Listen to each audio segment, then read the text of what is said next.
भारत में उच्च शिक्षा के रीढ़ माने जाने वाली यूनिवर्सिटी ग्रांट्स कमीशन यानी यूजीसी, जो मिनिस्ट्री ऑफ एजुकेशन के अधीन काम करती है, इनका उद्देश्य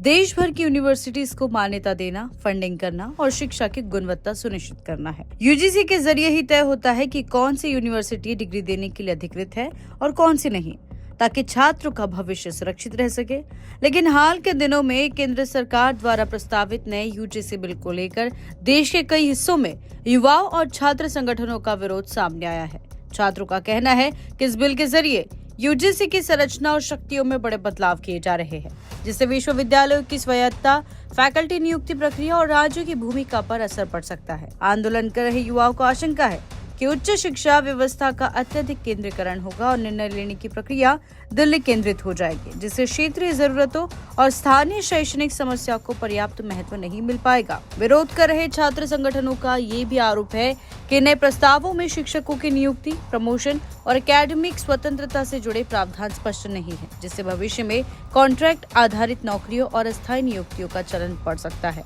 वहीं सरकार का तर्क है कि शिक्षा व्यवस्था में सुधार समय की मांग है और नए कानून का मकसद फर्जी विश्वविद्यालयों पर रोक लगाना, पाठ्यक्रमों में समानता लाना, रिसर्च को बढ़ावा देना और अंतर्राष्ट्रीय मानकों के अनुरूप भारतीय उच्च शिक्षा को मजबूत बनाना है।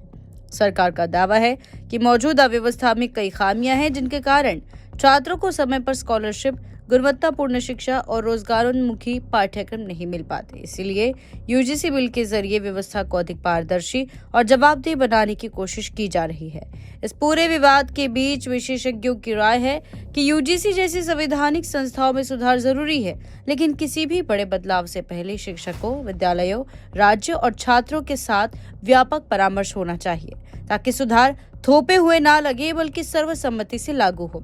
विशेषज्ञ ये भी मानते हैं कि अगर बिना पर्याप्त चर्चा के यूजीसी बिल लागू किया गया तो इससे कैंपस में असंतोष, आंदोलन और एकेडमिक माहौल पर नकारात्मक असर पड़ सकता है। दूसरी ओर, अगर सरकार छात्रों की आशंकाओं को दूर करते हुए पारदर्शी तरीके से संशोधन करती है, तो ये बिल भारतीय उच्च शिक्षा प्रणाली को 21वीं सदी की जरूरतों के अनुरूप ढालने में मददगार साबित हो सकता है। कुल मिलाकर यूजीसी और नए बिल को लेकर चल रहा यह आंदोलन केवल एक कानून के विरोध तक सीमित नहीं, बल्कि देश के युवाओं की उस चिंता को दर्शाता है जिसमें वे अपने भविष्य, शिक्षा की गुणवत्ता और विद्यालयों की स्वतंत्रता को लेकर उठा रहे हैं।